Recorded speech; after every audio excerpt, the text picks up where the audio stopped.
Yo, what up? What up? What up? Y'all know what it is, man. Like and share, like and share, like and share. So we can get this thing out everywhere. There's anywhere in the world you be, but so we right here with me, the BABGOG, and I appreciate you for pulling up on me. What's going on, man? Shout out to everybody in the building. Let's go ahead and get into it, bro. Now, this money thing, dog. If you don't know, okay, shit is happening fast, right? And it is going to happen. It's not gonna change. It's not gonna fucking go away. Okay. um The old system is dying. The new system is being born. The whole Clarity Act is being held up right now because the banks are trying to hold on for dear life. The banks basically can't compete, bro, in any way, shape, form, or fashion, or at least off on the old system, the Swift system. The Swift system is the system that's being used by the banks in order to make, transactions between businesses, between other countries, whatever, so on and so forth, right? The issue and the problem is the time that it takes, and then, of course, the downtime. So what happened was, banks got to make money. The biggest way banks make money, or one of the biggest ways banks make money, is collecting interest. This is why there's a 9 to 5 banking hour, right? Like if you try to do a wire transfer, I think it's after 5 p.m. Shit's not gonna go through to the next day because the system is pretty much shut down. Same thing with the stock market, right? When the stock market shuts down, you got those quiet hours and everything of like speculation of what could happen, or even though things are happening, there's done call it to move. There's not 24/7, 365 action. Okay. This gives the bank times to accrue interest on the money they got. Oh, that's another thing I pull up too, right? And basically, is money being lost in the process because especially when you're talking about foreign exchanges and different things, because the dollar value, the yuan value, the UAE currency value, all the values of the currency is constantly changing, minute by minute, second by second. So let's say you have a steep decline or a steep fucking gain in one of the currencies, and you try to do the motherfucking wire transfer at the 5 o'clock. Well, in that time from 5 to whenever it opens up in the morning, money's either being lost or, you know what I'm saying, in opportunities and shit. So, but let's get back to where it all started, man. Let's get back to where it all started. Hit the like button, people. Hit the like button, people. Hit the like button for me, please. Thank you.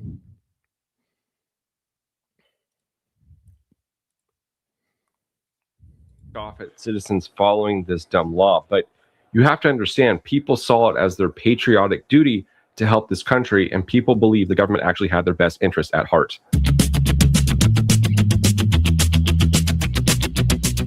Hey everyone, welcome to Campbell's Coins.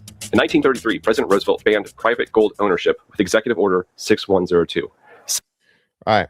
This executive order pretty much robbed the people. It was the first step to the fucking fiat currency. Okay. First steps to the shit. Okay. Made fucking owning gold illegal, right? Through coercion and threats of fucking prosecution and taxes and all these different things, so on and so forth. People motherfucking turn their gold in. What they do, like a month later or so, they up the fucking gold by fucking 50%, thereby what? Cutting the motherfucking value of your dollar by the same amount. All in fucking, one of the biggest finesses ever, bro. FDR was not the great person they say that he are, bro. FDR has done some of the most diabolical shit in human history. Okay. 6102 required all persons to deliver on or before May 1st, 1933, all but a small amount of gold coins. During his presidential campaign, FDR promised to lower government spending and taxes, and like every subsequent president, balance the budget. And just like every president, once in office, he did the exact opposite. We were in the midst of the Great Depression, and Roosevelt wanted to stimulate growth by injecting cash into the country. Does this sound familiar? FDR wanted to spend more in an effort to create jobs and increase consumer demand. He raised taxes to fund this jump in spending, but quickly realized that he could not print enough money to pay for all these spending programs. He couldn't print money like they do today because of a pesky little thing called the Federal Reserve Act of 1914. The gold standard limited how much fiat currency our government could print by having it set against our gold reserves. And that was purposeful. That was that way for a reason. That was based off a fucking economic principle. If you just have money, again, these sayings, these colloquialisms, man, mean something. Money don't grow on trees. Okay. If you can just pull money out of the air at any given fucking time, bro, the money's not worth shit. And eventually you're going to have a fucking crescendo that happens and the whole system is going to break because now you're basically passing off belief in no true value. This is why we're at a major part of this is because the fiat currency, the fiat system has died. So now they got to do the same thing. Just instead of gold, they got to go from fiat to the motherfucking to the crypto and the blockchain. So it is, you know, like they say, it's nothing new under the sun. It's just this system is run its course, bro, and they can no longer kick the can down the road. Shout out to my brother Top Hat. Shout out to Top Hat V8V. Appreciate your brother for the 5.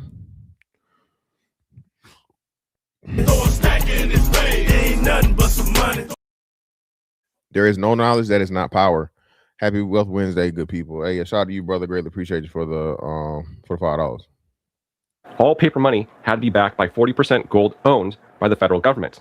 In other words, for every dollar printed, the government needed 40 cents of gold in the bank. Having lost all confidence in our economy, people ran to the banks to withdraw their money as fast as possible. Now, another thing with the banks, bank runs, right? I don't know when FDIC was made, but I'd imagine sometime after this to give people more trust or whatever about, you know, the banks having their money, because how many people got $250,000, right?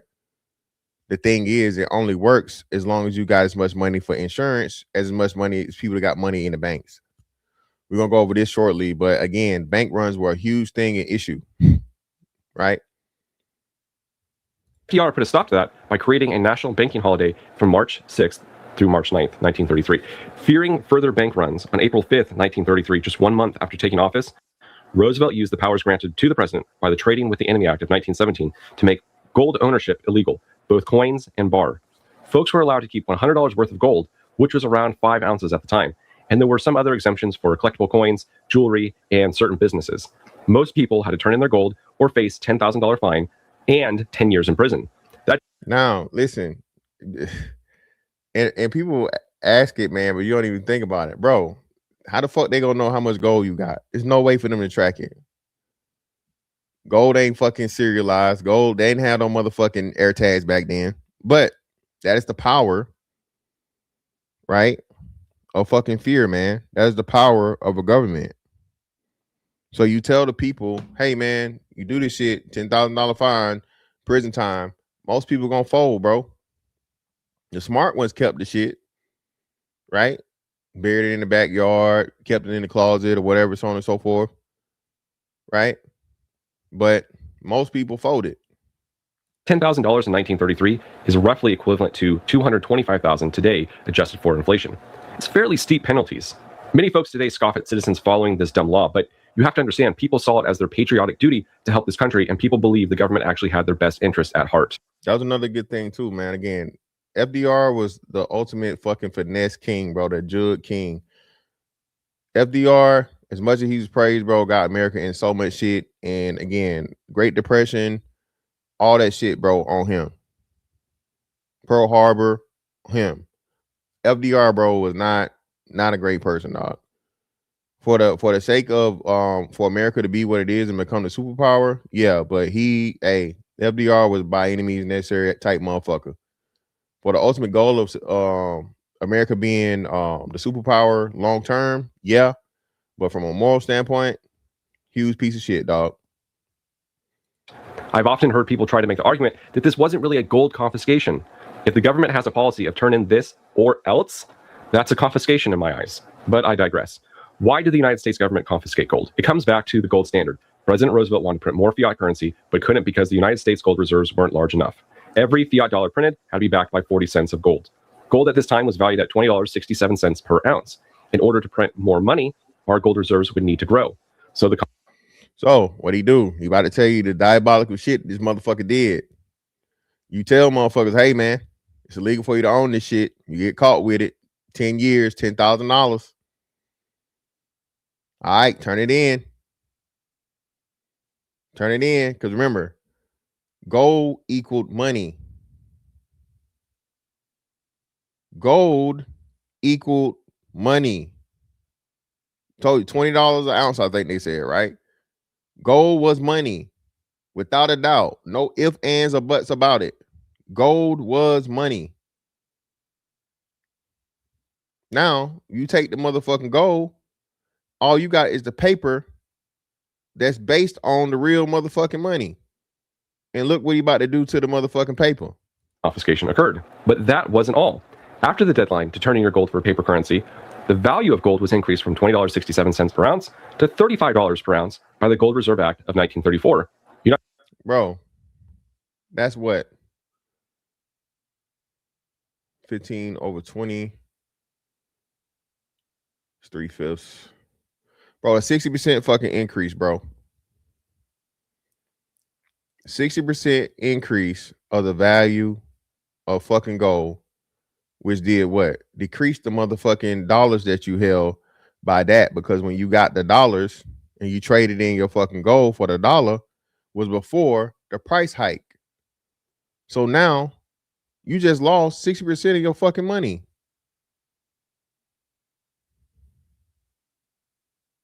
And you don't have the actual thing of value anymore because you turned it in. United States citizens were completely screwed over. They lost 41% value overnight. The US government could have raised the gold value before demanding citizens turn it over, but they didn't. It was sneaky, it was shady, it was criminal. It was fucking, again, man, just like this shit that just happened with the what's the name of bad? It's 41%, which I don't know. How would it be 41%? Because 40% is what, 10? It's $8. That's not right. 41% would be like, you say $20, so it'd be like $28. 10% of 20 is 2. 4 times 2 is 8. So I don't know how that math is mathing, but okay. But it was all done under the guise of helping the country. The United States had a larger gold reserve, and now the gold value was much more, which allowed the Federal Reserve to print billions in fiat currency for public work initiatives. It's worth reminding the viewers, the Federal Reserve is a private bank owned by private individuals and not part of the US government. That's another thing too, man. A lot of people forget that shit. The Federal Reserve is not a part of the fucking United States government, bro. This is why Trump got so much smoke with fucking what's his name, Powell. So much smoke with fucking Powell, because even though they're not a part, they determine what the rates are going to be for the fucking country.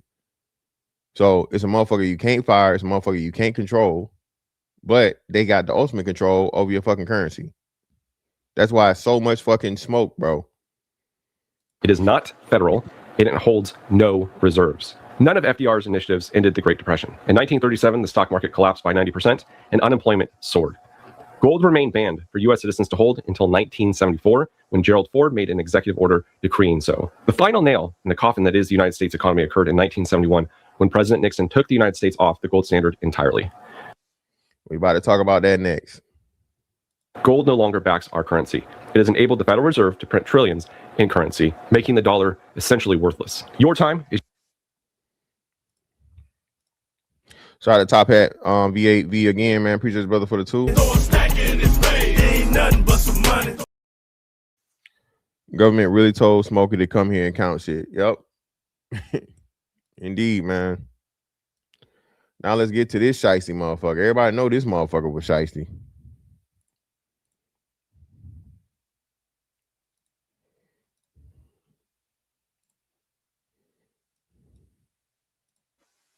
And diplomats were coming, and they were demanding gold. The U.S. simply didn't have enough. What were we to do? We interrupt this program for an important announcement from the president. Richard Nixon had made a unilateral decision, and it was so important he chose to interrupt Bonanza to address the nation. Essentially, Nixon had declared the following: dollars could no longer be converted to gold.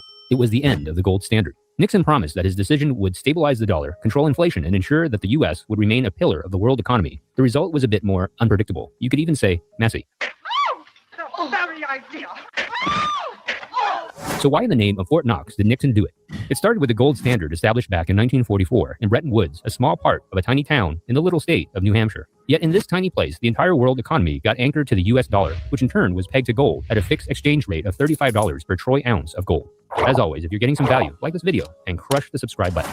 Under the Bretton Woods Agreement, which the US was able to strong-arm, the entire world would look to the US dollar as the reference currency. Foreign banks could theoretically exchange their dollar holdings for gold at any time. This made the US dollar as good as gold for a time. So again, that's another problem. When you started overprinting the fucking money, right? You started overprinting the money and getting people hooked to the money, and it's equal to gold and attached to gold. Now, well, shit, I'm gonna cash in and I'm gonna motherfucking fuck the money. I want the gold. Problem was, this was based on a fractional reserve model. In other words, there wasn't enough gold in Fort Knox or elsewhere to equal the amount of dollars in circulation. Too much money printed, too little gold mined. The idea Again, always comes back to the money printing. So when you try to finesse the system, bro, it is inevitable for the system to break. All right? Whenever it's not matched up, bro, whenever it's not matched up and you start fucking trying to manipulate shit and, you know, rob Peter to pay Paul, cut corners, do all this shit, the system is bound to fail. That's the problem with fucking fiat. idea was to make all the gold theoretically redeemable, but hope it would never happen. Could be a problem, and it was. France, Switzerland, and others began lining up at the gold window with a pocket full of devalued dollars. They started to make a run for gold, redeeming it to the tune of hundreds of millions of dollars. Nixon feared that more countries would line up to collect their gold, depleting the central reserves to dangerous levels, and further destabilizing the dollar. Several other factors were also at play. Deficits were snowballing, exacerbated by Vietnam War expenditures. Meanwhile, unemployment and inflation were both at over 6%, and Nixon's approval rating was faltering as re-election was looming. These were likely the primary reasons Nixon decided to interrupt Bonanza in August of 1971. I directed Secretary Connally to suspend temporarily the convertibility of the dollar into gold or other reserve assets, except in amounts and conditions determined to be in the interest of monetary stability and in the best interest of the United States. What happened immediately afterward is that American morale improved, and the Dow rose by a large margin. Nixon was eventually re-elected, but after the gold dust settled, the dollar slid in value even more. Around 1975, inflation was at about 11%, and unemployment was at 9%. Stagflation had arrived. By 1981, gold was worth nearly $900 per ounce, compared to $35 per ounce back in 1971. The federal funds rate was an incredible 20%, and inflation was 13.5%. There's another thing too, man. Gold going up is a screaming fucking siren, alarm, every fucking thing to let you know that the dollar's fucked up and the system is something's wrong. Something's majorly wrong. Okay. Whenever you get this astronomical rise in fucking gold, that's letting you know the dollar is fucked. No ifs, ands, or buts about it. This would be followed by a few recessionary periods in 1990, 2001, 2007, and 2020. Could all of these problems have stemmed from Nixon ending the gold standard? This point has been a contentious one. Many believe the end of the gold standard allowed for the stagflation that followed throughout the 70s, as well as the dollar's volatility and devaluation. Others believe there is some merit to a fiat currency that is not tethered to a fixed commodity like gold. Such a currency changes in value based on supply and demand pressures. It allows central banks to control the supply of money rather than for the money to be based on a fixed amount of gold. The central bank can print more or less money to help control credit, interest, inflation, and unemployment. In actual practice, this doesn't always work out. This is illustrated by the dot-com bubble of the late 90s. It never works out. It never works out because eventually you got to always print more money. And as we can see now, I think it's like a 30-some trillion dollar fucking deficit, right? $30 trillion debt, government debt rate that you can't motherfucking soak up at this point. Okay. It is inevitable whenever you play the fucking fiat game, bro. 90s, and the specter of hyperinflation, which can result when the central bank's money printer gets stuck on, well, print. Some think cryptocurrencies like Bitcoin are a solution to these fiat currency issues. Others, again, I'm gonna talk about Bitcoin. Now remember, this is not financial advice, but I said this the other day, and people are starting to realize it. People wondering why fucking Bitcoin is losing value. One or two things, right? Bitcoin is crypto fiat. Say it again. I don't know if I haven't heard nobody else say this, but pretty much people talked about it and explained it, right? Well, I heard nobody else say this, at least around here but me. Bitcoin, I'm not saying it's gonna go down to zero, but Bitcoin is gonna lose a lot of its fucking value. Several reasons. Biggest reasons being that something that was supposed to start out for the people to be able to make transactions has been taken over by the banks and by the vanguards and by countries and by big motherfuckers, right, bro? What is it now? $76,000, and I think it capped at $120,000 for one thing. What in the world is worth $70,000? What that currency just it's going to be like 1% of the people that can even afford to use the shit. You feel me? And again, it has no intrinsic value behind it. It's just a belief of, oh, well, it should be this much. Right? Now that you got these other cryptos that actually have utility coming up and can be used for something, people are starting to motherfucking get out of that and going to them. And then it's when it drops down to the point of where like it's going to be affordable again for the people, it's never going up again because you don't have the, you know what I'm saying? It's not going back up to hundreds of thousands and even 50,000 or whatever, bro. It's going to be stuck at what it is because the people are trying to catch a wave that's never going to happen again because the fucking truth has been realized about what fucking Bitcoin really is. Aren't so sure, as crypto has its own pros and cons. Bottom line, Nixon's decision may very well have contributed to market volatility and dollar devaluation, though there's no alternate universe to compare to in which he didn't end the gold standard. Try to converge is point one correct on Bitcoin. It was never supposed to get regulated. Point two, the arrival of institutions in the market. Yeah, that's what fucked it up. That's what ran the money up, bro. It wasn't the people buying it. It wasn't the people that were, the common citizens that were using it. Is that the fucking country started getting involved in big ass banks and corporations and shit. They started investing in it, bro. So if you got banks and entire countries putting their motherfucking GDP into purchasing Bitcoin, what you think that's gonna do? What's clear is that the decision was very shocking. What's not so clear is whether the global economy will require another change like it to address growing deficits, volatility. Yeah, so that's the Nixon shit, bro. Now, currently, the issue and problem we're having is America, right, is the that's what it was. Pretty sure. America, as you all know, is the reserve currency of the world.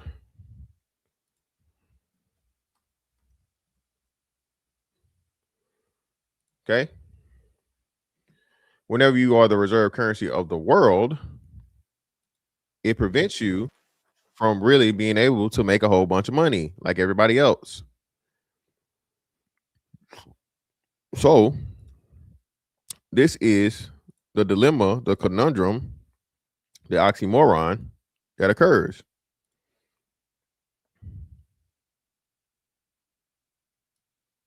The dilemma, and why does it matter more than ever?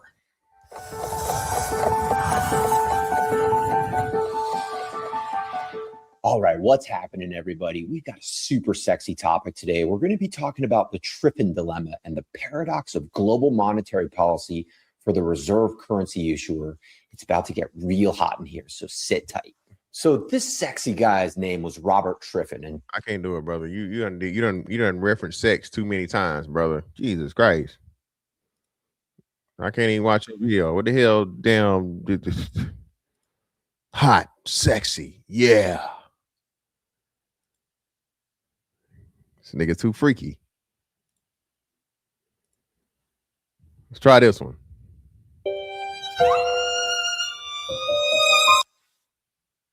National finance that arises when a national currency, such as the US dollar, also serves as the global reserve currency. First identified by economist Robert Triffin in the 1960s, the dilemma highlights a fundamental conflict between domestic economic policy and the global demand for liquidity. At its core, the issue is that the country issuing the reserve currency must supply a steady stream of its currency to satisfy the needs of international trade and finance. To do this, it often runs persistent trade deficits, importing more than it exports, which floods the global market with its currency. Now, again, this is what Trump realized, and he's looking at this from the business aspect, and most people don't get, right? You got to devalue the dollar, bro. You got to knock the value down in the dollar so people will stay on the dollar, and then we can make some money, and then the companies and shit come back to America, right? If the dollar's too strong, this is why everybody ran to China. It costs too much in American dollars to run the fucking to run the company, because the dollar is a reserve currency and one of the strongest currencies on the fucking planet because everybody uses it. Well, now if you're the reserve currency and you devalue the dollar, all right, you get the businesses back, When you devalue the dollar, you fucking your people up because now the dollar ain't worth shit. So that's the conundrum and the dilemma that you're in, to where it's a motherfucking catch-22. It's a lose-lose in the situation. If you got the strong dollar, well, you're gonna lose your fucking your industry. You're gonna lose the ability to really make money because you constantly sending your money out to everybody else to pay you back or to use it around, and you're not even fucking really benefiting from the shit. That's going to roll into the whole Japan issue, to where you got the treasury bills, and then it can become a weapon used against you, because now if I stack up all these fucking treasury bills, i.e. China and Japan, and I have a major fucking sell off of them, that fucks even more shit up, because now I'm buying back my own money because nobody else want to touch the shit.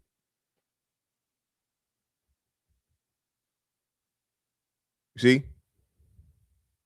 This process ensures that other countries have the reserves needed to facilitate international transactions. It also means that the reserve currency is backed by a growing amount of liabilities rather than tangible asset.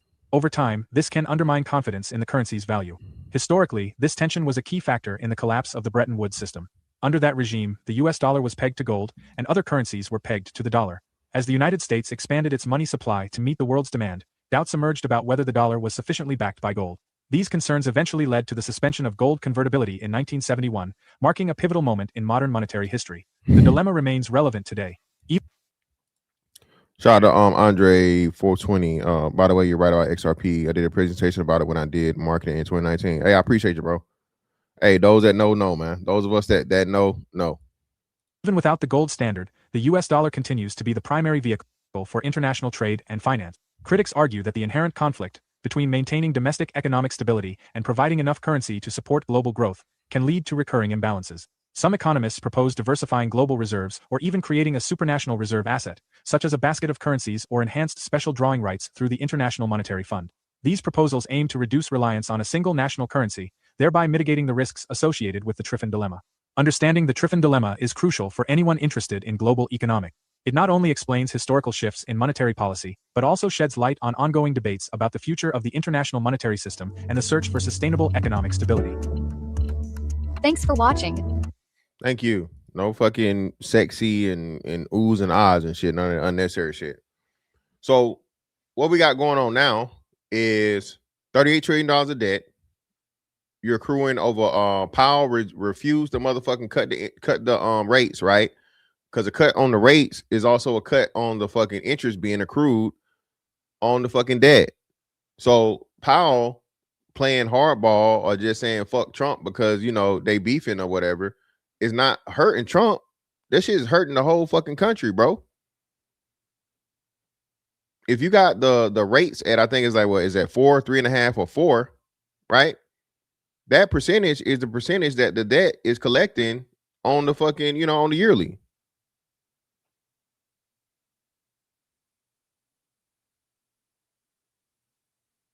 Right? So if you understand that shit, man, you know what I mean?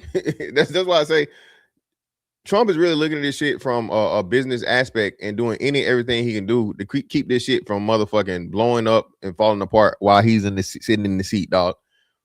I'm a strong believer that if he makes it to this point, unless they get this fucking crypto shit done, that's another reason why he just had a major meeting, I think, over the weekend with Coinbase and XRP and all these other fucking people and shit, because they playing around with this Clarity Act, and that's the only thing right now that's going to fucking save the system, possibly. Shout out to man, Top Hat again, man, for the fire. Appreciate you, brother. Motherfuckers still stacking funds and unproductive access at depreciating rates via outdated vehicles, old 60-40 thought process. Fuck out of here. Well, again, man, I don't think most people don't have a fundamental economics understanding. And then that's all we've been taught to do. So if all you've been taught to do was the like right now, appreciate you, bro. That's what I thought it was, 3.5. It's either 4 or 3.5. So Top Hat, somebody was just talking about today. I saw when I was going over the thing yesterday, and they still talking about 401ks, bro. 401k is the biggest motherfucking finesse and robbery of all time, bro. 401k is fucking horrible, dog. Especially, you know what I'm saying? And when these things were based, I guess they had, you know, in theory, but none of these old plans planned for inflation. None of these old plans plan for, you know what I mean, the constant motherfucking loss of value in the dollar and the constant rise of the cost of living.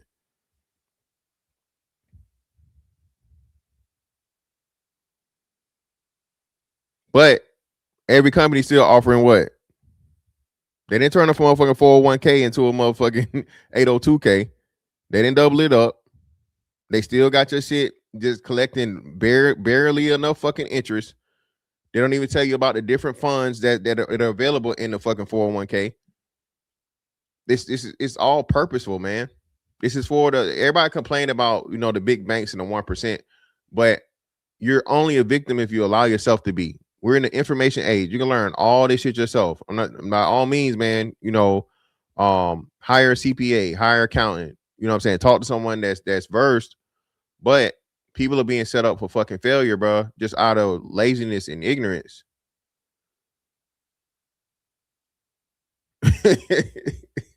I'm telling you, bro. Nothing. Imagine you don't work your whole fucking bro now, and they keep upping the retirement age. Retirement age is what? Yeah, Tia. All these things that are government funded or anything with the government is limited, and it's meant to be that way. It's capped. You can't really you can, you know what I mean, but it's a limitation on the money you can make. You're far better off investing your own money, you know what I'm saying, outside of these systems. By all means, if you can put something in there, put something in there, but look at the opportunities and the options within those systems. If you were to just switch your regular 401k over to the fucking S fund, right, and then you choose the stock markets or the ETFs or whatever, so on and so forth, to invest in, you know what I'm saying, you make a whole lot more money than just letting it sit there and accrue a little bit of fucking interest that you get on the regular shit.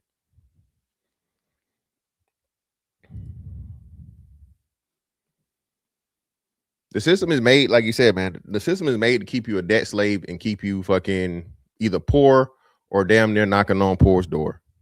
Okay? You don't have to be that way. We have to start making better financial decisions, black people especially, because again, 2053 is guaranteed to be 2043 by now, if not earlier.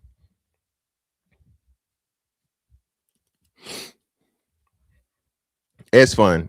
So they had the same thing. What do they call it in the fucking Navy? And then I didn't learn. They didn't tell us about this shit until, and it wasn't even this. It was another sailor that told me about this shit. Like my last 3 years in the Navy, and he was like, "Yeah, man, you got to take your shit out of the regular fund and put it in the fucking S fund, and that's the where you're pretty much linked to stocks and shit on the stock market."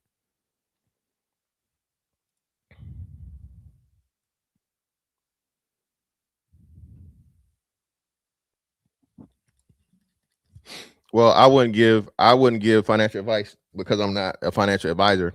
But if I was 23 for me, what I would do today, if I was 23 today, I'm talking about me, I would get some XRP and I would look into precious metals, all of the fucking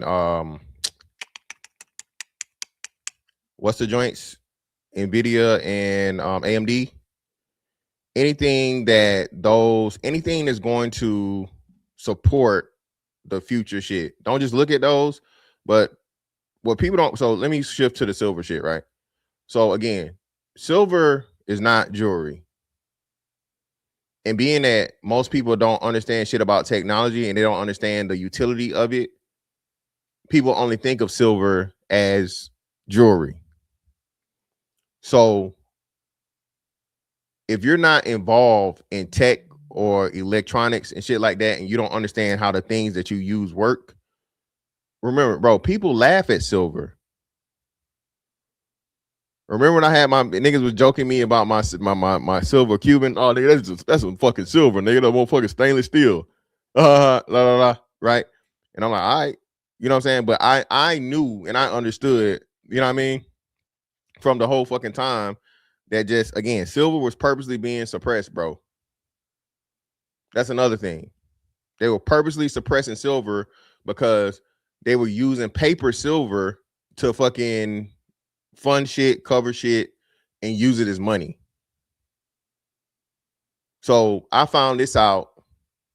I want to say who said that? I forget who the economist was that said it, but I found it out. Like, I want to say, like 10 years ago at this point, right? No, I went 10. I went 10. What? It had to be when I was on more like 8 or 9, which is 2026. So like 8 or 9 years ago, right? Let's say 8. So understanding and being that I know, because I'm an electrician, right? Conductivity is a major important fucking thing, bro, for all of these high powered fast speeds. You don't want no corrosion, durability, all these different things when it comes to electronics, right? And batteries. So now that you got all of the and then solar panels. So all of these companies, right, and all this new technology are having major demands on fucking silver. But at the same time, silver was being purposely depressed. I mean, suppressed, not depressed, suppressed, right? That's why silver finally broke through the fucking shit, because there was an actual physical demand for it, and it started going public to where you had it was Tesla, and another, who was another major company? Oh, Samsung, Tesla, and those two specifically, but I think it was like one more major fucking corporation that was out here putting contracts on silver, right? Offering fucking numbers for fucking silver because they had to have it in order to produce the products. That's another one. Shout out to Convergence. That too. So people don't know this. Y'all taught me this 2 years ago, 2024. I had no idea that fucking Amazon's biggest thing was fucking cloud storage and information. Same thing with Meta. I knew it about Meta, right? Or Facebook. And then, but the same thing's going on with Tesla now. So anybody that's cloud store, Apple too. Yeah, Apple too. Information storage and shit, bro. Another big thing, got to start looking into what's going to be needed for quantum computing. So I don't know if you guys remember this. I want to say 2 years ago, nickel went through the roof. Nickel was like $43,000 a fucking ounce of some crazy shit. I forget what it was for or whatever, but it was somewhere around the whatever it was for. Nickel, crazy.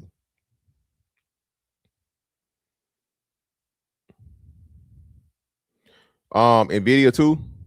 I know it's Samsung and what's next. So Nvidia. Appreciate it. Yeah, that makes sense. Nvidia. Yeah, Robert Kiyosaki talk rich dad, poor dad, bro, is a who asked the question? Be love, have your 23-year-old read Rich Dad Poor Dad. That's another one too. Have your 23-year-old read Rich Dad Poor Dad. That's a good basis. That's a good basis. But hold on, let me get away from rambling and let's get to this shit. So remember, I was telling you about the treasuries issue, right? Now Japan are our pals, or our buddies, but Japan shit is so bad. I think Japan's debt to GDP is somewhere around 230% or something crazy. Japan is holding on by their motherfucking teeth and nails. Okay, so now Japan, who's been the biggest fucking buyer of U.S. treasuries, is forced to sell it for the fucking sake of their own currency not to die. So let us kick off this hour with a man who's been talking about Japan and this for months, Rick Santelli, and the Bond Report. Did I set it up appropriate? Did I get the relationship right, Rick? Oh, shout out to Semino. He said SanDisk was like $30 or something last year. Oh, that's another thing. This dude, I was following the dude on YouTube. He was fixing computers for people that like had broken computers. The price of memory is fucking skyrocketed. Anything that's to do with memory, computer memory, physical memory, some shit like that. Shout out to Seminole. I appreciate you, bro. Look into that. Again, man, we got to start working into again, just using bro. The internet is the wonderful thing about the internet, bro. It's just the information just there. You just got to pay attention to it. Gotta pay attention to it, man. Just gotta pay attention to it. Little shit like that. And again, if you're not in those industries, you're not in certain things. But if you see an astronomical fucking rise in the price for some shit, bro, you know what I mean? And hey, man, this chat is going to be available. So again, I'm not giving any financial advice, but there are a lot of brothers and sisters in the chat that are dropping a lot of information. So I would take heed to that information being and of course do your own research, right? Of course, do your own research, right? And invest responsibly. But yeah, man. Pay attention to the people in the chat, man. Between Japan, bond yields in our markets? You absolutely did. And believe me, the Greenland story is fun for the press, but the real story, you're absolutely right, is what's going on with that 6 standard deviation move and 10-year Japanese yields in 2 trading sessions. I'm going to go really quickly here. All right, let's look at an August chart of our 2-year. And notice, we're still in the trading range. Short maturities hardly have had a move. They're unchanged. Now, look at the 10-year from the same date. It's breaking out. But even though it is breaking out, it's not breaking out in a huge way. It's basically breaking out, well, the highest yield closer to stay here since the third week in August. Now, there's the February 99 chart that Sully was referring to on the Japanese government bond. It has been going up, up, up and away. And if you look at the foreign exchange side, here's the euro yen. It continues to go up almost on a daily basis as well. The euro is at the highest level since. He can't do it, insane. He can't do it because if you link it back to gold, now people can demand the gold. And we just simply don't have enough gold. America has been behind in the gold game for I don't know how long. We don't even, again, I think somebody mentioned it. I forget who it was. Bro, they hadn't done a fucking audit in Fort Knox in forever. We don't even know how much gold, actual gold that America has. But it's a safe bet to say it's not that much more than fucking China. China's been collecting gold, bro, like motherfucking Pokemon over the last years. And it's notably about it, bro. So I don't know. Well, I do know you can't do that because now if you fucking back the fucking currency to gold and then you got to think about the existing treasuries, right? You have to collect all the fucking treasuries or make all of the existing treasuries null and void. So a motherfucker just can't turn around and soak the fucking gold up, which we know there's too much money to, you know what I'm saying, set to the gold. Unless you're going to set gold at a crazy ass fucking price, like, $1 million a bar. I'm just saying, I don't know what the math is, but you understand what I'm saying? You have to set the value of gold at an astronomical, unbelievable fucking number to be able to fucking back it, to back currency again. Again, that's another. I'm glad you said this too. You can't, once you leave, you can't come back. Once you leave the gold standard, once you unlink the fucking currency, you can never link it back unless you destroy all the existing currency and just start all the way over fresh. 1991. If you look at the dollar yen, we're not at fresh highs, but we are hovering right around the highest level on the yen since July of 24. And it's been kind of hovering at that level. And when everybody talks about the dollar index in Europe and pulling their hair out, we're still up on the year on the dollar index, even though it's a little bit. And where we open the year is still up from the lows of 2025. And I'll give you the final statistic. Anyone who thinks that this is all about Greenland, I'll give you an example. Treasury International Capital Flows, tick data. We received it on the 15th last week. And you know what it showed? It showed foreign investors aggressively buying into the Japanese or U.S. debt markets to the tune of $2. Free zone. They say that shit, but I don't believe it, bro. I just don't believe it. That's what they supposed to say. But we come to find out about a lot of this money shit, bro, about everybody. I don't know. Until they motherfucking serialize and especially in Free Zone, why I say that is because of what they're doing with silver. Right? So now that we know that the silver is fucking super duper fucking shorted by actual ETFs and shit, and the fucking companies that's claiming it, I can't trust them on the gold either. 8 times the gold, bro, is everybody else, but that's a lot of gold, dog. Yeah, I just don't trust 8 times. If you told me twice or maybe even 4, but 8 times the gold than everybody else in the fucking world, nah, I find it hard to believe, especially knowing how China been moving. 112 billion, a very aggressive November for purchases. So in the end, yeah, they definitely did that. That was definitely a part of it. Same thing with Saddam Hussein, right? But how much gold did he have? So even if we say Gaddafi and Saddam both, right, substantial amount of fucking gold that they had, those stockpiles, you know what I'm saying? Because those shits was like even though it was the countries, it was their personal shit. So I don't know. I just don't see them having that significant amount of gold like that.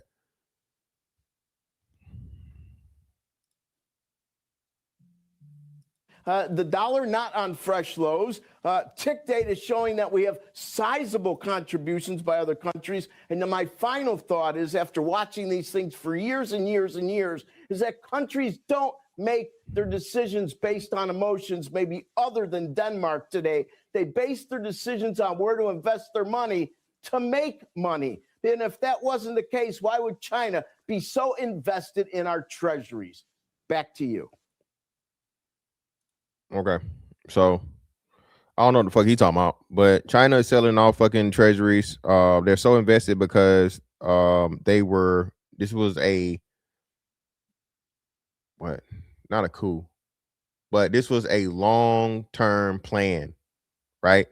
Being that we were like their greatest fucking purchaser and trade partner, right? Before the fucking they've been collecting these fucking treasuries for I don't know how long.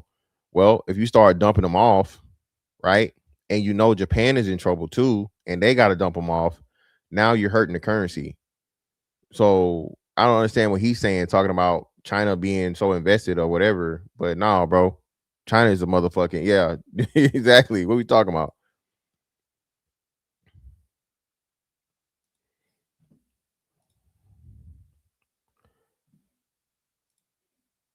Now,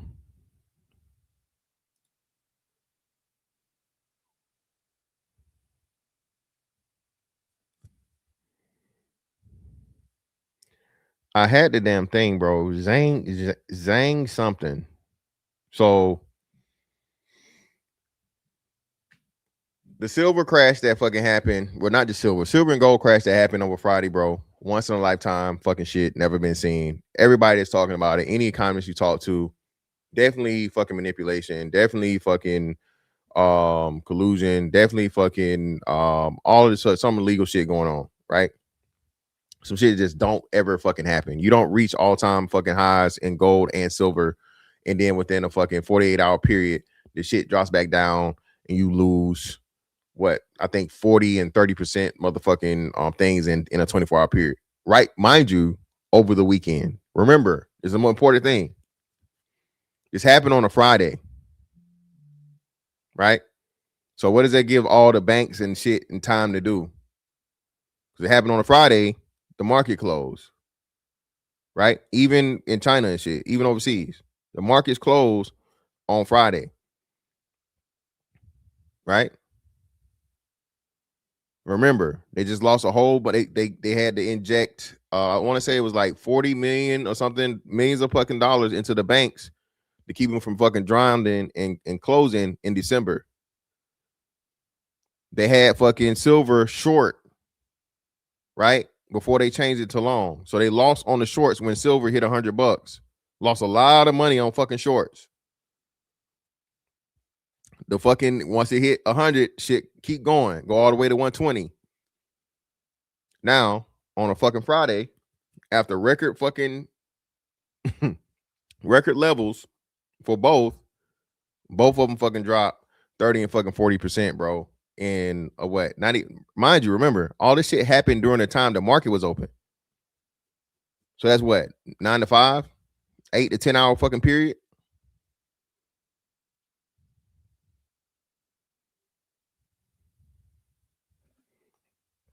Shout out to man, Top Hat again, man. Hey, I hope y'all taking notes, man. For the two, appreciate you. Ain't nothing but some money. Moonshots podcast, Zip Trader, All In podcast, good shit. Hey, check them out, man. Oh well, it's gonna do that. It's already back up, bro. It's bouncing. They trying to pause. So hold on, let me look at it right now. It was 84. Spot was 84 yesterday. Let me see what it is right now. And China's is higher than what it is over here. So spot is at 88 right now.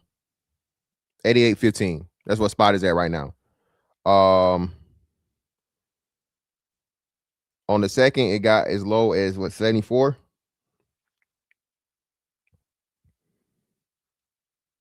It hit 90 on the fourth, and it's dropping down to 88, somewhere hovering around that point. The shit gonna go back up because they pulled the motherfucking ultimate Trump trick card they had to pull, and you can't really do the shit back to back like that again. So we ain't gonna worry about it. Y'all are forgetting that owning land is more valuable than precious metal.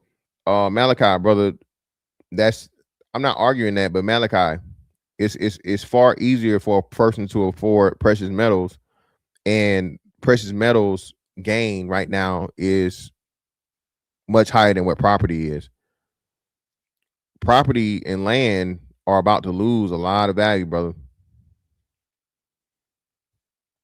The housing bubble will pop also here soon, if y'all ain't forgot about that.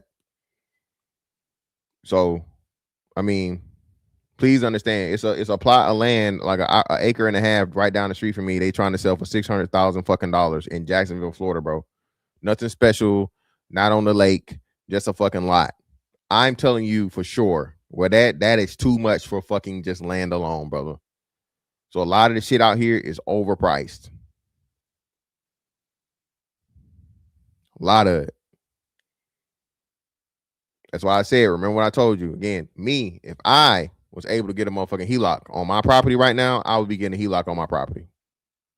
If I got a good ass interest rate, you know what I'm saying? A good old, when I'm good old 4% or lower, 3%, 2% interest rates. Hey, I'm not refinancing, but I would definitely be looking into a HELOC because property values, again.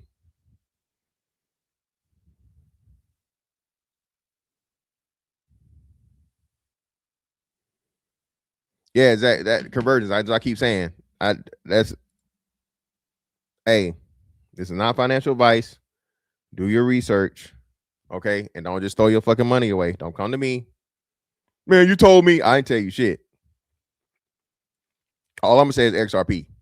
Only thing I would be, if I was giving, you see it. If I was giving financial advice, which I'm not, the only thing I would be giving financial advice is concerning XRP. That shit is all but in the bag. It's just way too much shit going on. But banks fighting, trying to keep shit going and hating and whatever. But everything else, bro, please, bro. I would, again, do your research, dog. Exactly. A lot of it, bro. A lot of it. You got, again, that's and you know what, Free Zone, the part I was saying is, right, when the crash happened in 2008, bro, right, go back and look at a lot of these companies, bro. Pennies on the dollar. When the crash happened in 2008, by like 2009, whatever, so on and so forth, bro, I think some of these businesses were like $1 a share. But because we, you know what I'm saying, we weren't taught this shit. We weren't fucking savvy. I'm pretty sure I don't know if you could have an E-Trade account back then. I don't know. I forget when I got my E-Trade account. But, everything went digital and shit or whatever. You actually had probably more people probably using stockbrokers and shit in 2008, right? 2008, 2009. But just look at all the opportunities that we missed on. And all the rich people, bro, anytime shit like this happens, same thing with like the crash and shit, bro.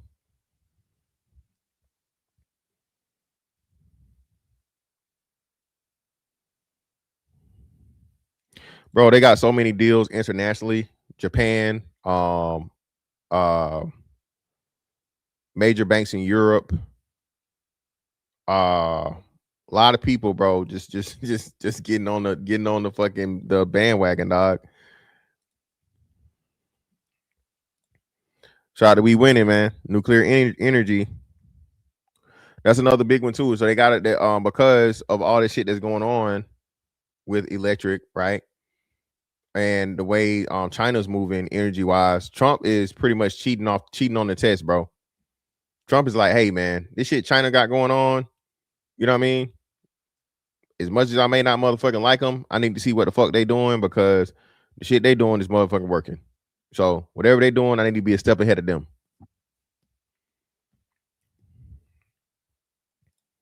Shout out to Ancient Man for the 5. Appreciate you, brother.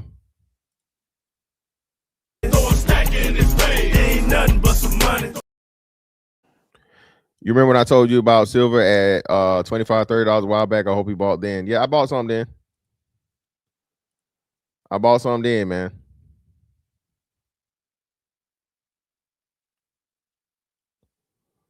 Oh, Real Deal Financial. You the hold on. I don't remember Real Deal Financial. I was thinking of another guy.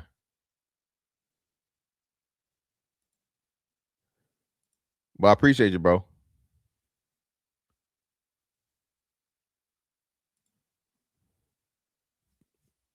Welcome back.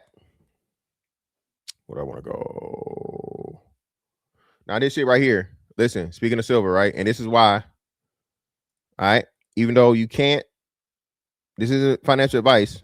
Just understand what this is and who's saying it.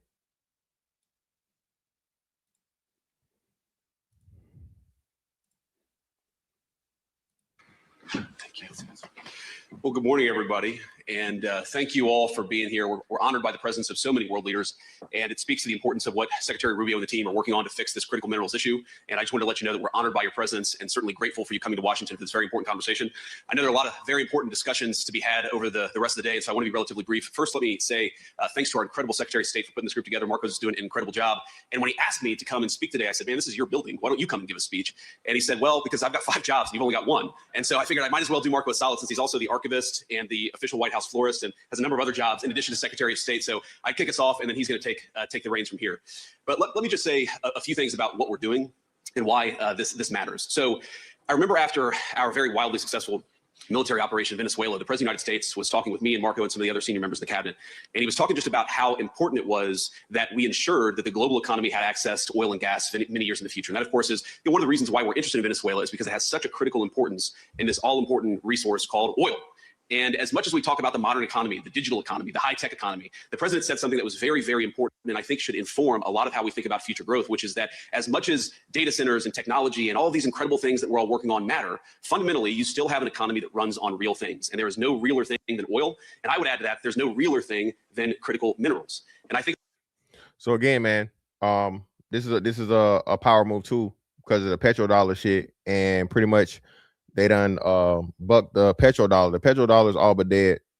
Now that China's able to do a direct deal with OPEC and them boys over there, right? And they ain't got to use fucking dollars to buy the currency. This is why they're talking about these different things. And America is trying to get into the game because, hey, the rules done changed, bro. The rules have changed. A lot of us have learned the hard way in some ways over the last year how much our economies depend on these critical minerals. So critical minerals, let me see. Hold on. Let's give us a thing so to tell us which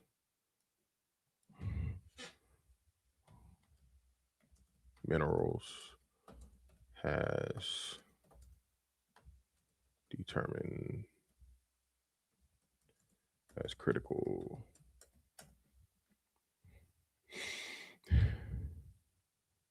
Copper, silicon, boron, metallurgical coal, and silver. Okay. Copper, silicon, boron, metallurgical coal, and silver. Okay. Those are the critical minerals. Okay.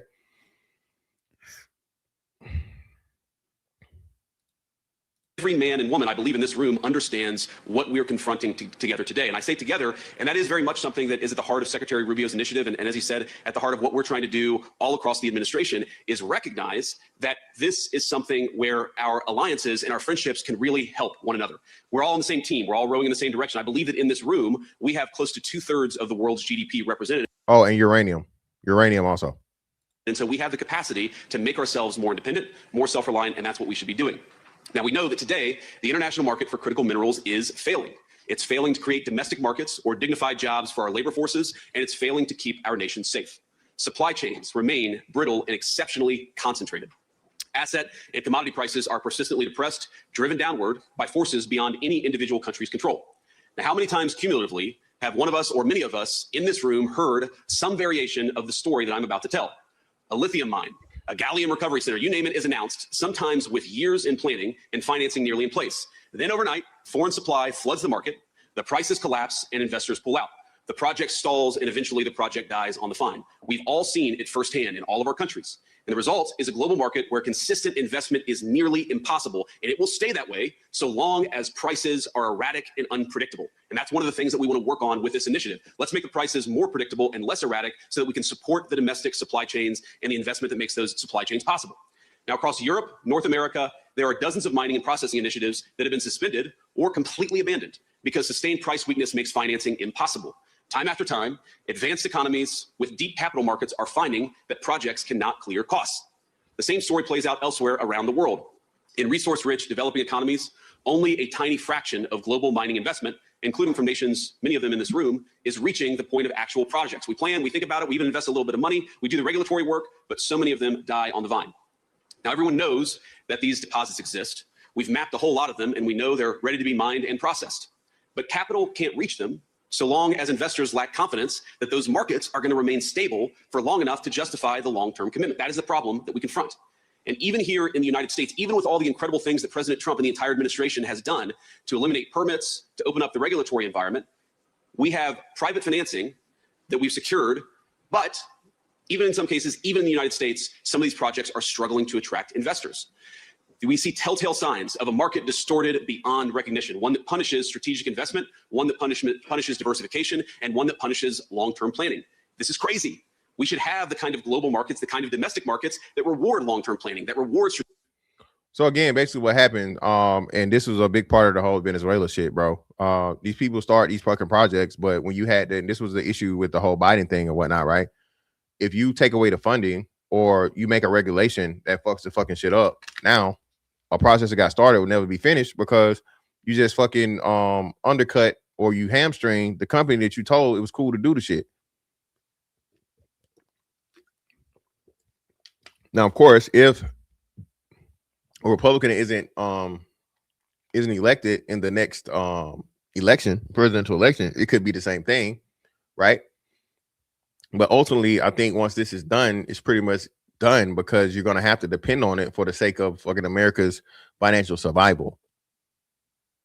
Okay, unless the next motherfucker that get in there is just balls to the wall, anti-American, and they were elected/selected to run America in the ground. Strategic thinking, and that's exactly what we're trying to do.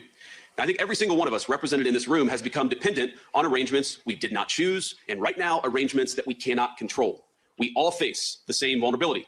Access to the things that protect our people and sustain our way of life. Everything from missile defense systems to energy infrastructure, to advanced manufacturing, to emerging technologies. The fundamental supply chains that support these industries sometimes can vanish in the blink of an eye without any control or influence from many of the countries in this room.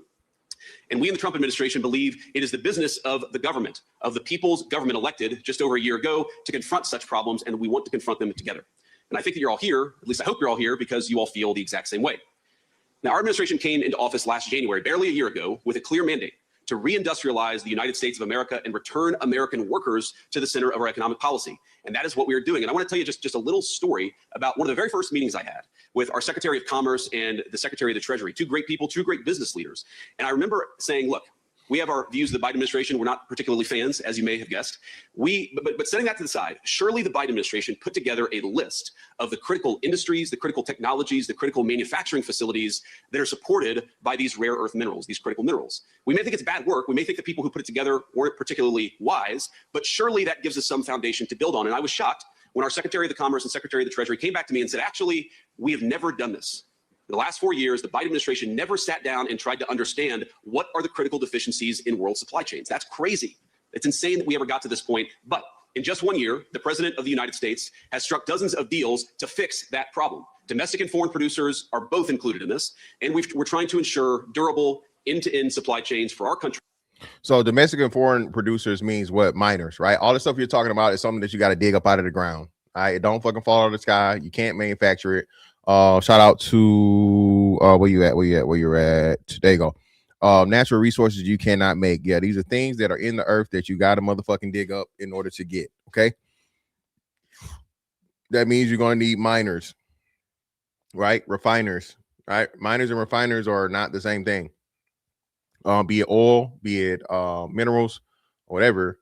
That's going to create a lot of jobs, right? That's going to create a lot of jobs, bro. All right.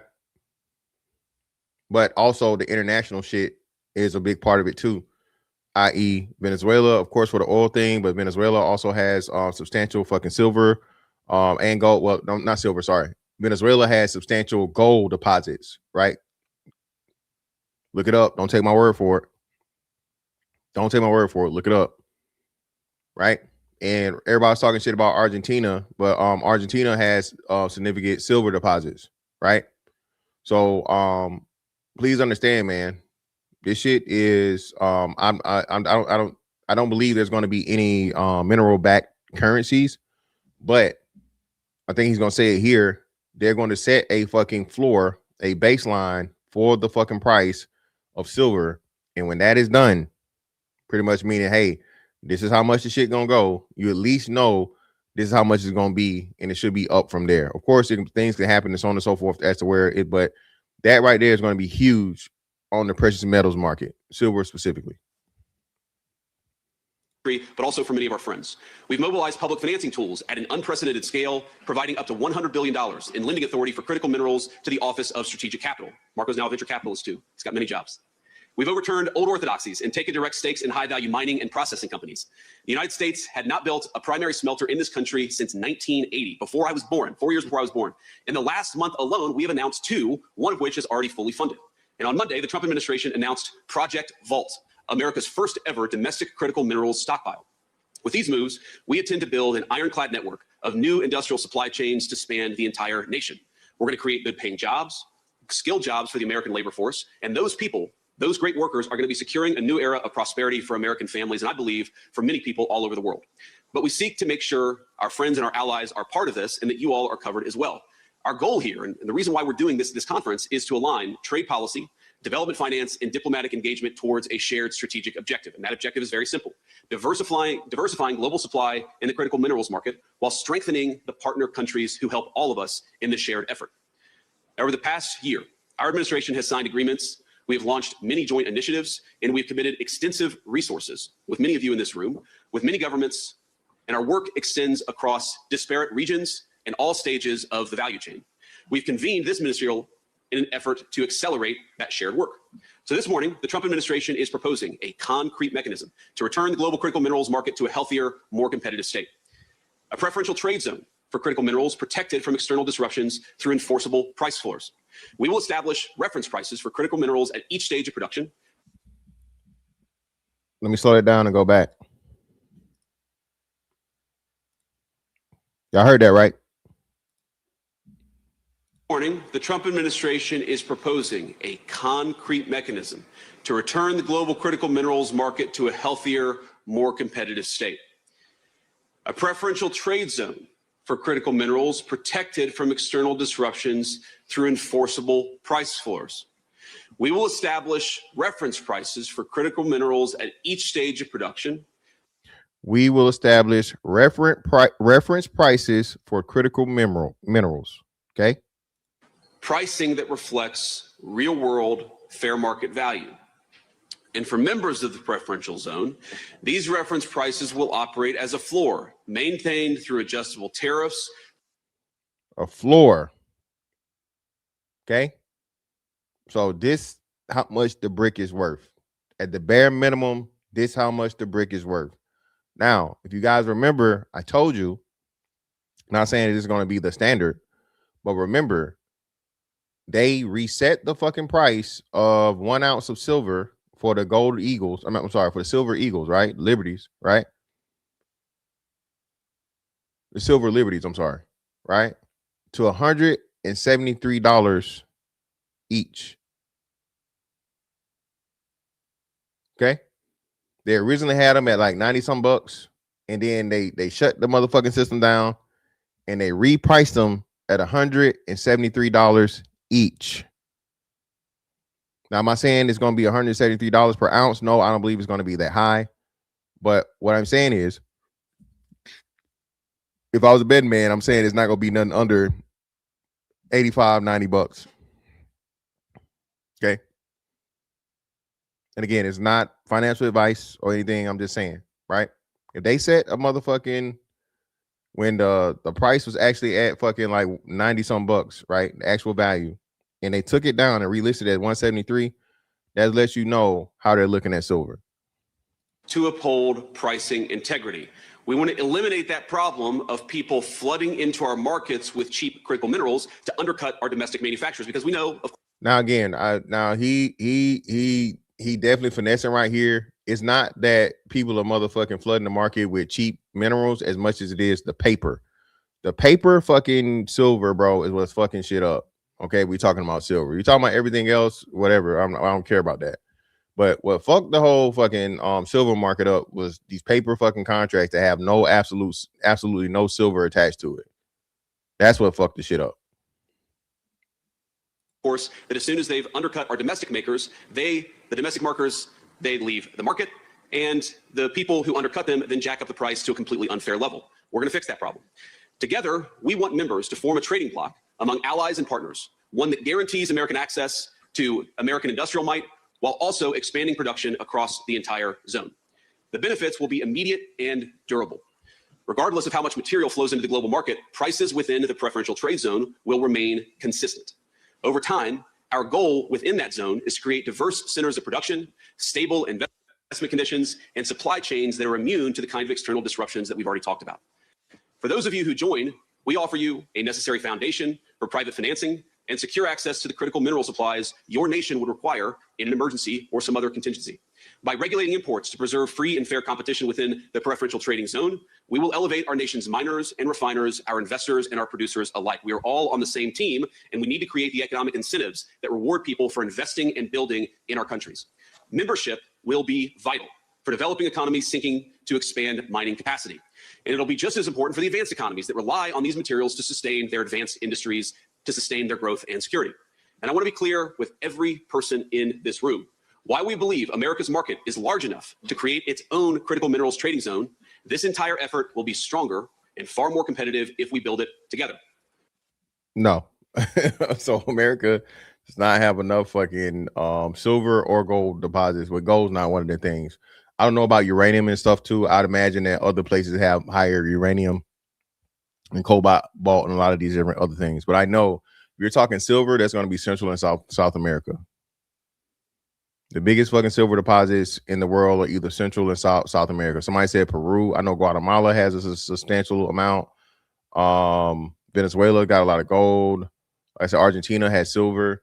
So this is why they're letting it be known pretty much, hey, if we're partners with the Perus and the Guatemalas, and of course now we got, you know, all but proxy power of Venezuela, hey, get down and lay down. So I'm pleased that so many of you here today have already signed on to this plan. Some of you have not. And for those not yet there, we hope that today's discussions will encourage you to finalize those agreements as quickly as possible. I would love for them to give a list. I don't know if they gave a list of the countries. We go Google it and see. But if I was a betting man, right, I would definitely say that like Peru, Guatemala, and them are already on board. The ones that matter the most. At least I'll say a couple of the major ones. Now, I know you're going to be hearing from a lot of others in our administration, including our great Secretary of Rubio. I think really the greatest Secretary of State the United States has ever had, and other senior administrators in our team. And I know that Ambassador Greer, our great trade representative, will present further specifics about what he'll be negotiating, what we're calling the Agreement on Trade and Critical Minerals. Knowing Jameson, I know it will be a very productive session, and I know it will be a very detailed session. As all of you who know Jameson well, he's a guy who gets into the details because he knows that that's where the substance of an agreement can really be made. So I want to close, but before I do, let me just reiterate. We here, I think all of us are friends. We've all spent many years describing this problem. Before I was ever in politics, I would hear politicians and global leaders talk about this problem. For too many of those years, we talked about it, but we refused to actually solve it. The framework before us is a change. It is a practical and enforceable approach to solving the problem, not just complaining about it. Many of you have helped us design it, and we're, of course, constructing it together in real time. So to those of you still on the fence, I say, let's move together. Before you is a chance to lead, to secure your nation's ability to build, to produce, to defend itself. What is before all of us is an opportunity at self-reliance, that we never have to rely on anybody else except for each other for the critical minerals necessary to sustain our industries and to sustain growth. So I propose that we come together and we shape a market worthy of the great men and women of our countries who depend on that market.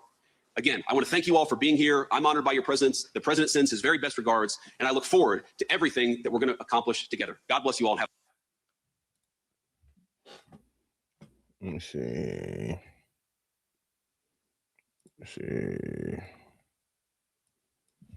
Countries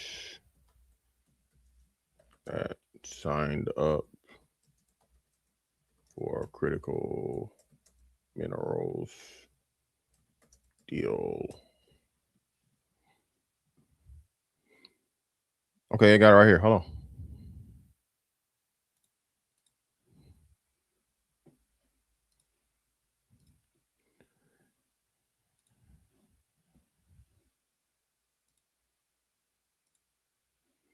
As of February 2026, the United States has signed multiple bilateral critical minerals frameworks, MOUs or MOUs. I don't know if that's MOUS or whatever. I don't know. In partnerships with numerous countries to secure supply chains, including Argentina.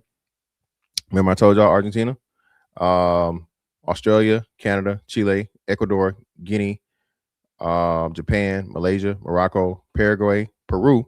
That's the number one in the world for fucking silver.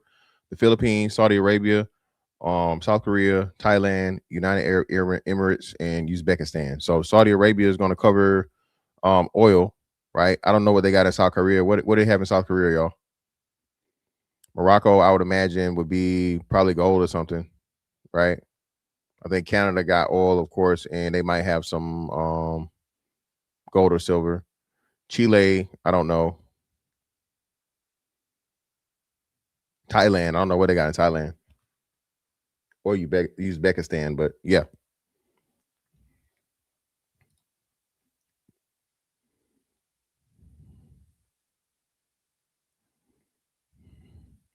Oh, copper. Okay, that's another big thing too. Copper. Yeah.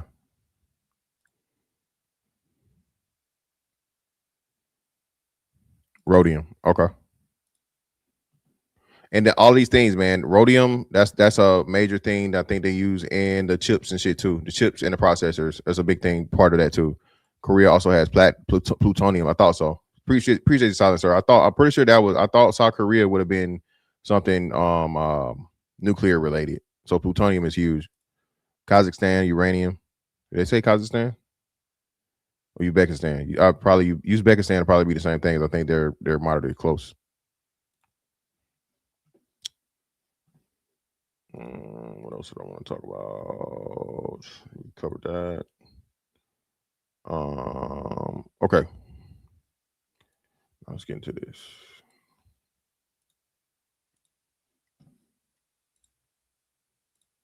All right. So basically, bro, look, listen. The SWIFT system is old and outdated. All right. The Clarity Act is being held up because the fucking banks don't want to motherfucking go silently. The banks don't want to die. Oh, that's what I wanted. Here we go. This. So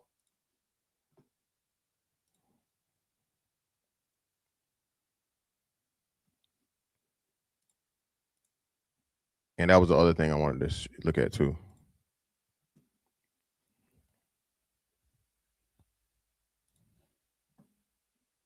Chicago's Metropolitan Capital Bank becomes the first U.S. bank failure of 2026. All right, mind you, I think this happened right at the end of January. I think this happened in January officially, or was it?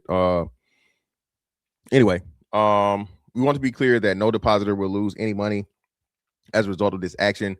Suzanne Soriano, acting director of IDFPR's division of banking, said in a news release, Metropolitan Capital Bank and Trust had $261 million in assets, total deposits of $212 million. First Independent Bank agreed to assume substantially all deposits and purchase 251 million of the failed bank assets, according to the FDIC, which will retain the remaining assets for later disposition. FDIC estimates the failure will cost its deposits insurance fund about 19.7 million, but the actual cost will change as the retained assets are sold, the agency said. Located at 9 East Ontario Street in the River North neighborhood, Metropolitan Capital Bank and Trust opened in 2005. Founded as a universal bank, the mission was to provide a broad array of financial services, including commercial, private, and investment banking on a single platform. On its website, Metropolitan claimed to be the only boutique universal bank in North America focused on small to medium-sized businesses and their founders. Listen, bro. Y'all listen. I don't want no motherfucking boutique bank. Fuck is y'all talking about, bro? That in itself, like this designer shit. Look, bro. Listen. There's too many fucking banks, dog.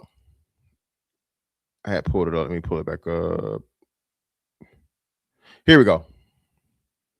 This is what I wanted to show y'all. This is the important part. Now, listen. The wonderful FDIC, right? So y'all can see the prompt. All right. How much money are in U.S. banks versus the amount of money in the FDIC fund? As of late 2025, the U.S. banks hold roughly $24.5 trillion in assets, with insured deposits totaling many trillions. In comparison, the FDIC Deposit Insurance Fund, DIF, is much smaller, with a balance of $150.1 billion as of September 30th, 2025. This fund, meant to cover insured deposits in case of bank failures, equals roughly 1.40% of all insured deposits.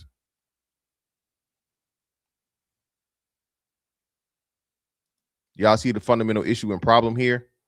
The fund is designed to cover 1.35 to 2% of total insured deposits, not 100% of all bank deposits simultaneously. Insurance limit, the FDIC insures up to $250,000 per depositor per bank, which is fucking impossible if you got 24.5 trillion fucking dollars in these banks.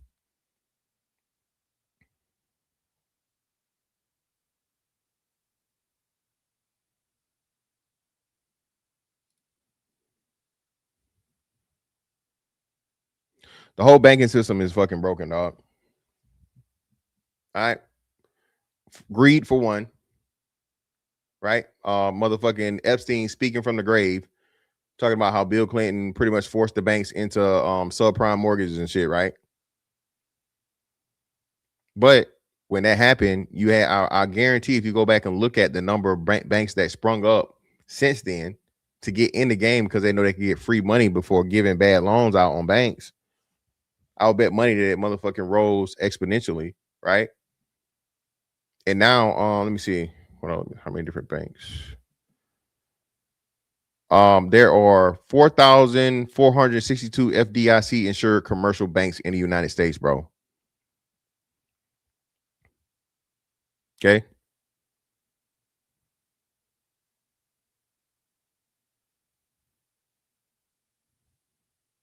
And that's not including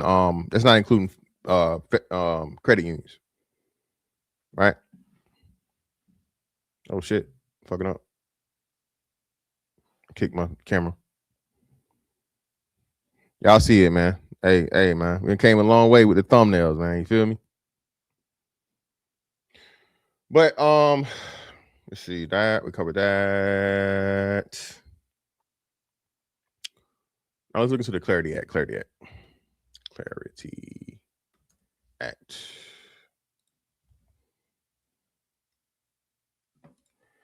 Here we go. And this, like I told y'all, the banks, look, bro. Y'all understand? Look at your fucking your checking account and look at your savings account. Bro, you don't even get a 1% of keeping money in your fucking checking account. And then you have to keep it at a certain amount or they charge you a fee. If you don't have direct deposit or you don't keep it at a certain amount, I think banks charge you like maybe a $10, $20 fee or whatever to maintain a account, right? That was another one of the finesses that they did where direct deposit. I keep telling y'all, man, listen, bro, when you start to seeing just like, again, the love of money, aka greed, is the root of all evil, man. Banks are just greedy as shit. Banks do not give a fuck, dog. They don't care. They hold your money. They made the system now where they force you to fucking hold your money. Used to be you got checks. Before I got in the Navy, you know what I'm saying? You could actually get a check, right? But then they switched it right before I left to where you had to have a bank account for direct deposit.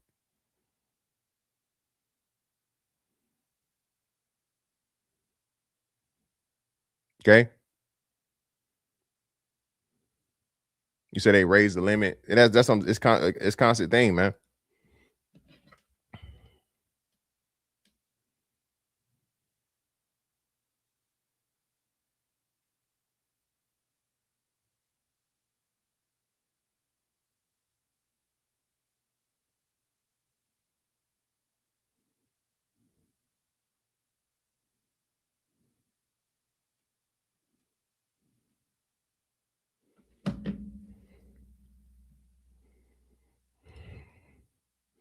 Well, hey, shout out to Tia. Tia, that's another thing too, right? So again, it's this constant fucking trap, dog, to where the system is the house always wins, bro. IRS, banks, government, and shit, the house always wins, bro. But if you know the rules, right, you can fucking get over. Stablecoin rewards issue remains unresolved after White House meeting. This is February 3rd, 2026, right? So stablecoin rewards, aka them giving you actual interest, right? Actual yields that the banks can't fucking compete with. This is why they don't want to sign the fucking Clarity Act. This is why they did what they did to XRP, right? Fucking them years ago, right? Because, bro, the banks are robbing you, dog. While your money sits in the motherfucking bank, right? And you make absolutely nothing off of it. Look at your checking account. Everybody, if you know what it is, put your checking account APY in the chat. Then put your regular savings account APY in the chat. And even the long high yield savings account, I think the most you can get on a high yield savings account might be 3% at this point. Might be. What the fuck is 4% when fucking interest when inflation is 8 or 7? So even if you're saving, you're not saving, and you can't save if the fucking APY for your savings account is less than the fucking inflation rate. But they don't tell us that. So yeah, high yield is like not even 4% anymore, 3.5, right? So think about it. Fucking inflation, bro. In reality, I think they tell us and they're reporting it to be somewhere around 4 or 5, right? So even if we keep it at 4, you losing 0.5% per year just by keeping your fucking money in a savings account. The actual fucking rate though is like 7 or 8%. So you're losing. But again, because we don't have these conversations and people don't understand how the shit work, the banks are look, when this shit is said and done, dog, the banks are going to be cut down by a lot. Of course, you're going to have the big players, Citi, JP Morgan, Bank of America, Chase. I say if I had to say it, they're going to probably go cut the 4,000 some banking institutions, be cut in half to like 50%. A lot of them will be absorbed by, you know, of course, the bigger banks and shit. But this stablecoin shit, man.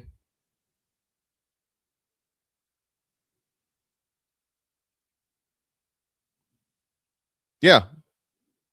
You mean checking account, not savings account. Checking account.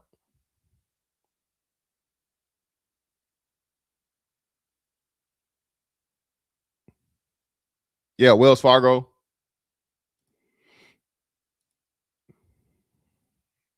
Shout out to Dollar Will, OG in the building, man. We're about to head into a deflationary cycle, which is way worse because it won't pivot in time.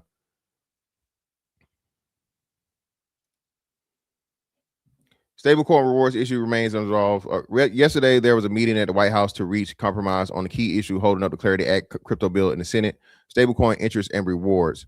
Community and other banks have concerns that permitting stablecoin rewards will impact deposits. Again, banks being fucking selfish, banks trying to motherfucking survive.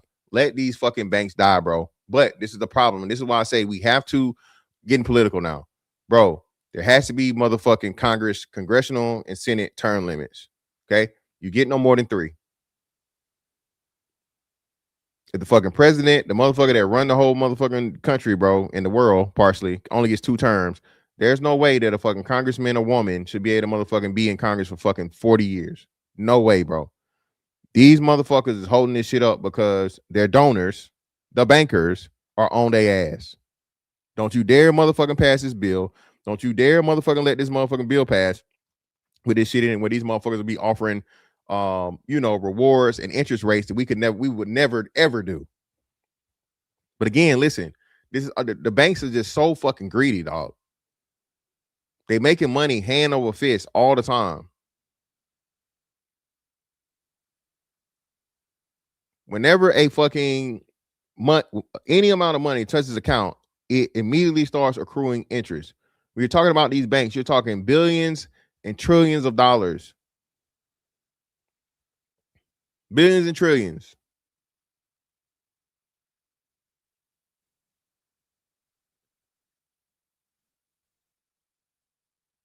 BlackRock, Vanguard, them motherfuckers too.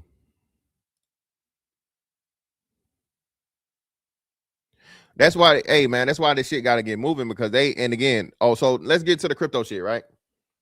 So that's why the Clarity Act's being held up. The Clarity Act is pretty much to get the rules and regulations for crypto and officially get motherfucking crypto going for the country, banks, and companies and shit to be able to use crypto, officially under like government fucking surveillance or government permission, right? Now,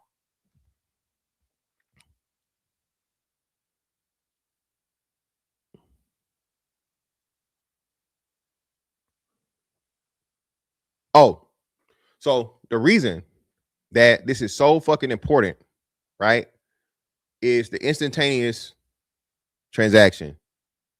Okay? The instantaneous 24/7, 365 transaction. Banks don't want that. Right? The banks got to make money. The businesses, though, and everybody else is looking at this shit and be like, hey, man, fuck all that. We need this shit to move so we can get more transactions, right? And you got more money to make by not just waiting. And you losing more money with the SWIFT system and the old system, right?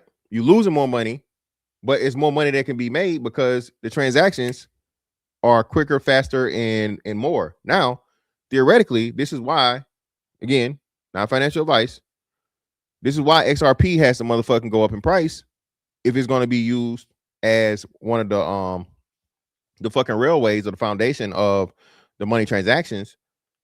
You can't have too low of a price for a whole big thing, because now, you know what I'm saying, you crashing the system because you're doing, you know what I'm saying, it's just way too many fucking commands for, $1, and I think it's like what, $1.49 right now, right?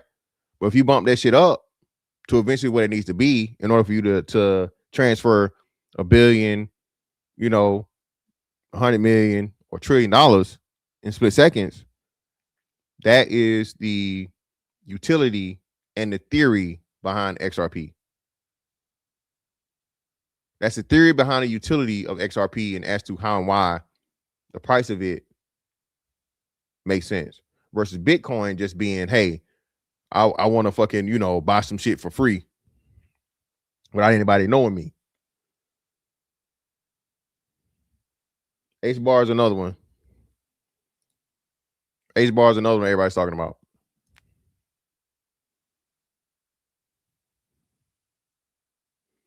I think he's in the process of foreign companies, and he's talking about that. It's not official yet, but he was talking about that. The Vanguard and BlackRock being able to fucking purchase commercial properties. He hadn't did it, but he said something about it. He pretty much threatened it, but it hasn't officially been done.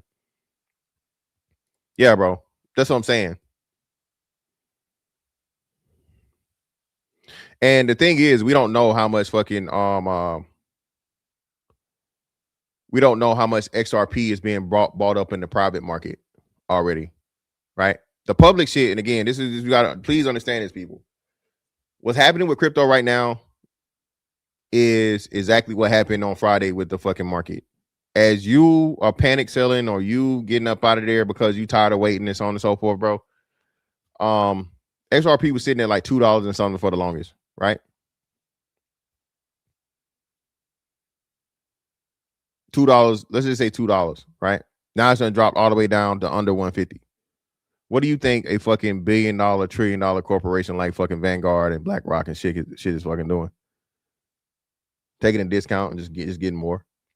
It's going, and listen, just like everything, just like on Bitcoin, right? People, it's not too late. It's not too late, bro. At a point, it's too late, dog. Okay, especially now. At a point, it's too late because now you're just buying fractional, and you're never ever going to get up to the point of the time it's going to take for you to get to where it's a substantial amount of money from 0 to 75,000, right? In order for you to motherfucking make 75,000 out of motherfucking, you know what I'm saying?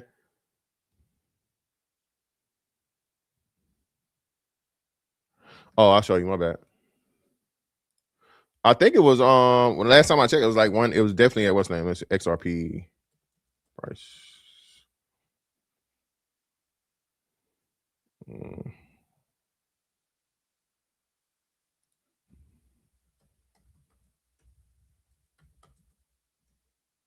Why the fuck would you show me the fucking website?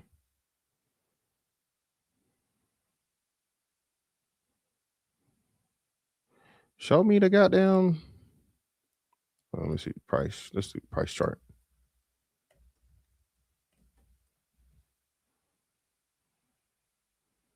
God damn. Fuck y'all got going on. Here we go. Got you. Yeah, it's hell, it's even lower now.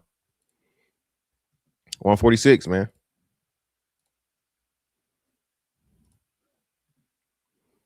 146, bro.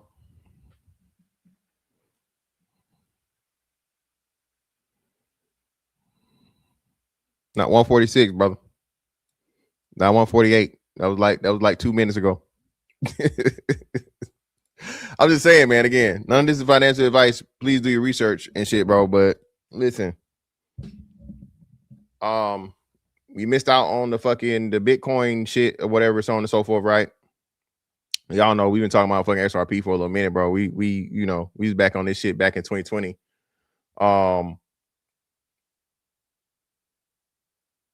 I'm just saying, bro.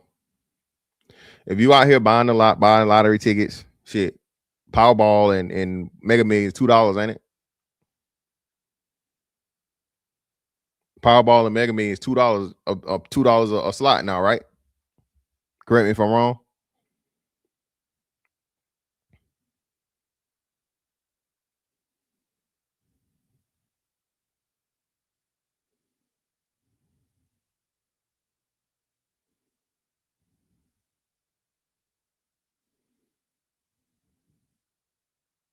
Yeah, that's what I'm saying. XRP cheaper than the motherfucking XRP cheaper than I appreciate the dub.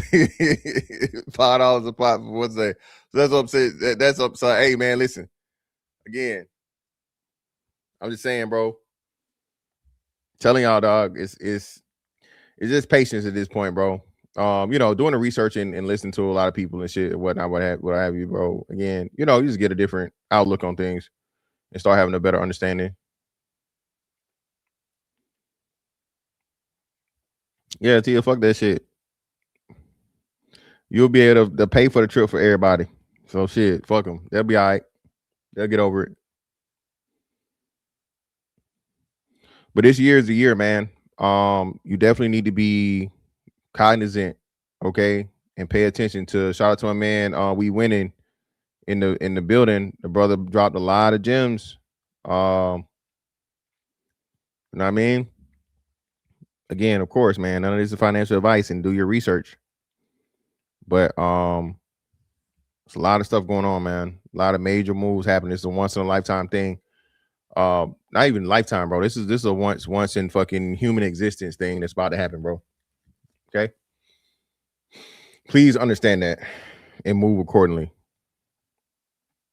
Please understand it and move accordingly. Shout out to Dollar Wheel in the building. Make sure y'all sign up for the for the Patreon, man. Feel me? Pay attention, people. Pay attention, bro. Don't be out here being reckless, but don't waste your money on just stupid shit. This is not the time. This is not the year for that. Motherfuckers, bro, they destroyed the fucking silver spot down here. So that's what I'm telling you. Please believe there are people out here that are working for the Vanguards and the Black Rocks and shit. It's on and so forth, bro. They got people they pay to go to like your little local mom and pop coin shop and shit when this shit drops. Okay. All right.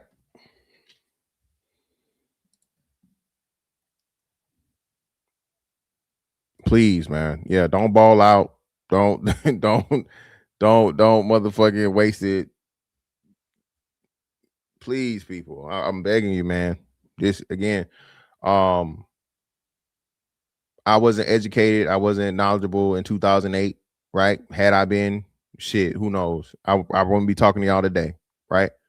But understanding just how much bigger this is going to be than what that was, bro.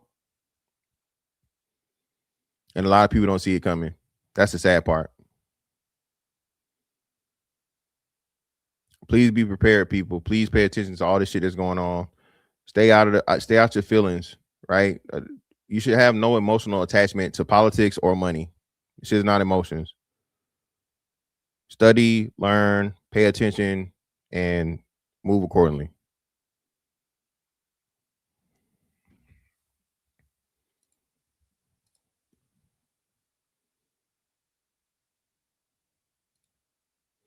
Shout out to my man Top Hat. Again, man, for another 2. I appreciate you. Ain't nothing but some money. Listen, learn, and leverage my people.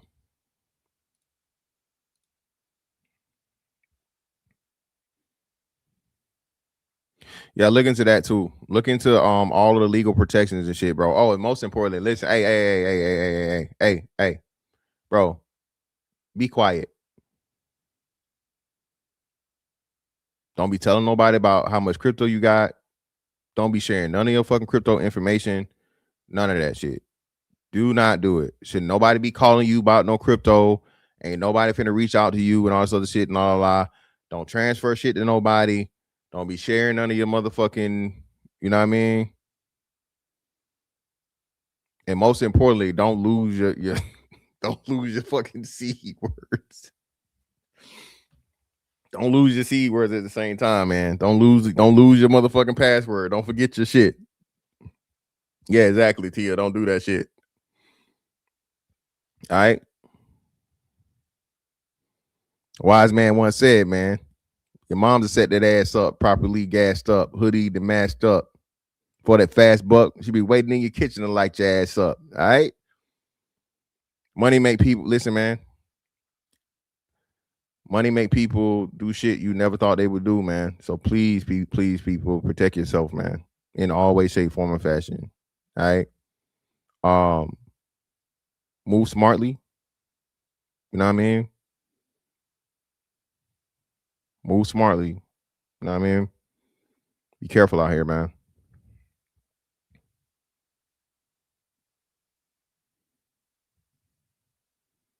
Hey, man, they had to make me a little, you know what I'm saying? A little, you know what I mean?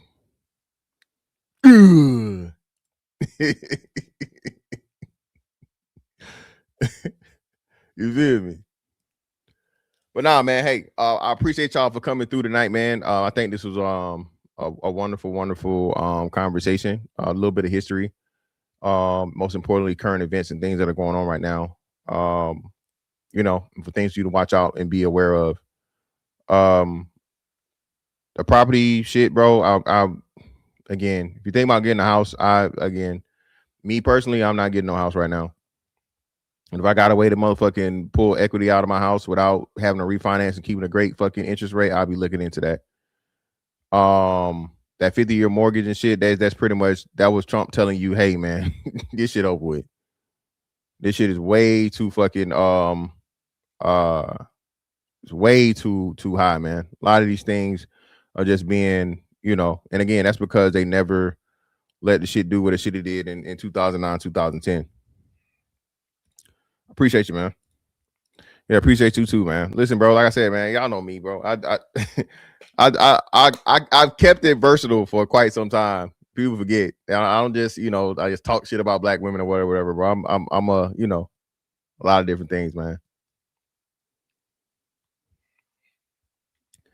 But shout out to my man Andre. Greatly appreciate you, brother. Thanks again, fantastic. This was refreshing. Hey, I appreciate it, bro. I greatly appreciate it, bro. It definitely was. But hey, I'm gonna let y'all enjoy the rest of y'all wonderful Wednesday night. Miss Fantastic 824 on all social media platforms, man. You got something you want me to look at, cover, whatnot, what have you. Hey, information stuff, whatever. Hey, man, hit me up, bro. And we'll talk about it, man. But hey, for real. That's that on that one. I will catch y'all on the next one. We out. Holla.